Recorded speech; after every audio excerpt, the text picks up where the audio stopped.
আসসালামু আলাইকুম। আমি রুই মাছের মাথা দিয়ে আজকে মুড়ি ঘন্ট করেছি। মুড়ি ঘন্ট কিন্তু ২-৩ রকমভাবে করা যায়, মুগ ডাল দিয়ে কিংবা চিনি গুঁড়া চাল দিয়ে। তো আজকে আমি চিনি গুঁড়া চাল দিয়ে রুই মাছের মাথা দিয়ে মুড়ি ঘন্ট করছি। প্রথমে চুলায় প্যান দিয়েছি পরিমাণ মতো তেল, আর আগে থেকে কেটে রাখা আলুগুলো দিয়ে আমি লাল লাল করে ভেজে রাখছি।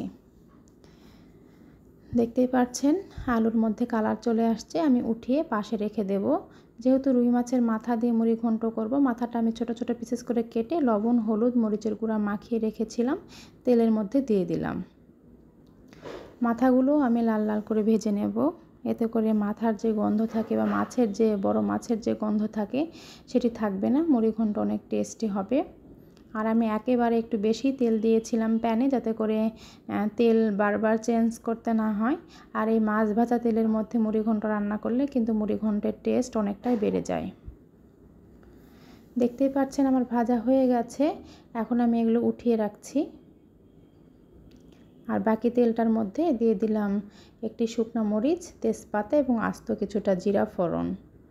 এখন আমি দিয়ে দেব 1 কাপ পরিমাণ পেঁয়াজ কুচি এবং 2টি রসুন আমি কলি খুলে ছাঁচা করে রেখেছিলাম, সেই রসুনগুলোও দিয়ে দিচ্ছি।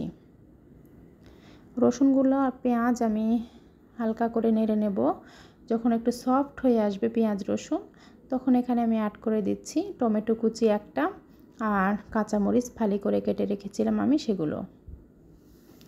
টমেটো দেওয়ার পর তেল থেকে পানি ছিটবে, এজন্য আমি এখন অ্যাড করে দেব সামান্য একটু লবণ, পরিমাণ মতো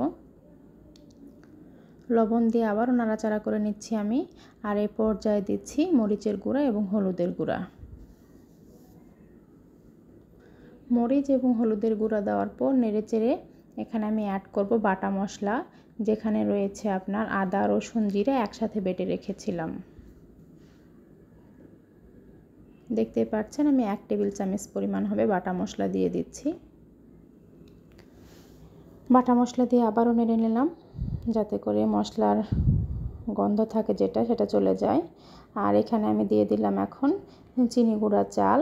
এটি আমি আধা ঘন্টা আগে পানিতে ভিজিয়ে রেখে পানি ঝরিয়ে রেখেছিলাম।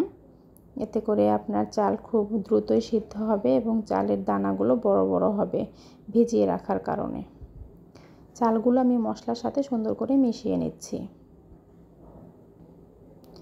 মেশানো হয়ে গেছে। এখন সেই যে মাছ ভেজে রেখেছিলাম, মাছ এবং আলু, সেগুলোও দিয়ে দিচ্ছি চালের মধ্যে। হাত দিয়ে একটু ভেঙে দেওয়ার চেষ্টা করছি। আর এখন আলুগুলোও দিয়ে দিলাম। এখন আমি খুন্তির সাহায্যে সুন্দর করে নাড়িয়ে নেব, মাছ এবং আলুগুলো চালের সাথে যেন মিশে যায় সেভাবে।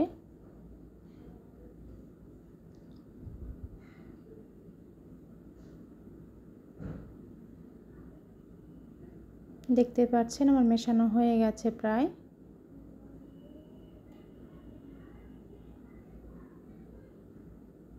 এখন আমি এখানে পরিমাণ মতো পানি দিয়ে দিচ্ছি। আমি এখানে ঠান্ডা পানি ব্যবহার করেছি, আপনারা চাইলে কিন্তু গরম পানি ব্যবহার করতে পারেন। পরিমাণ মতো পানি দিয়ে এখন আমি ঢাকা দিয়ে দেব। তার আগে দিয়ে দিচ্ছি গরম মশলার গুঁড়া কিছুটা। আমি কি করেছি, মৌরি, জিরা, তেজপাতা, তারপর আপনার গরম মশলা যেগুলো থাকে, সাদা এলাচ, কালো এলাচ, দারুচিনি, এগুলো প্যানে ভেজে নিয়ে গুঁড়ো করে রেখেছিলাম, সেখান থেকে দিয়ে দিলাম 1 চামচ পরিমাণ। ঢাকা দিয়েছিলাম, একটু পরে ঢাকা খুলে আবার নেড়ে চেড়ে দিচ্ছি যেন তলায় ধরে না যায়। তারপর আবার ঢাকা দিয়ে দিলাম। লো হিটে প্রায় 5-7 মিনিট রান্না করে নিয়েছি। তারপর চালগুলো দেখতেই পাচ্ছেন মানে একদম ফুটে গেছে আর ঝরঝরেও হয়েছে কিন্তু মাশাআল্লাহ। এই রুই মাছের মুড়ি ঘন্ট, কি আজব একটা নাম এটার, তাই না? মুড়ি নেই কিন্তু এটার নাম মুড়ি ঘন্ট, শুনলেও হাসি পায় আমার মাঝে মাঝে। তো ট্রাই করবেন প্লিজ।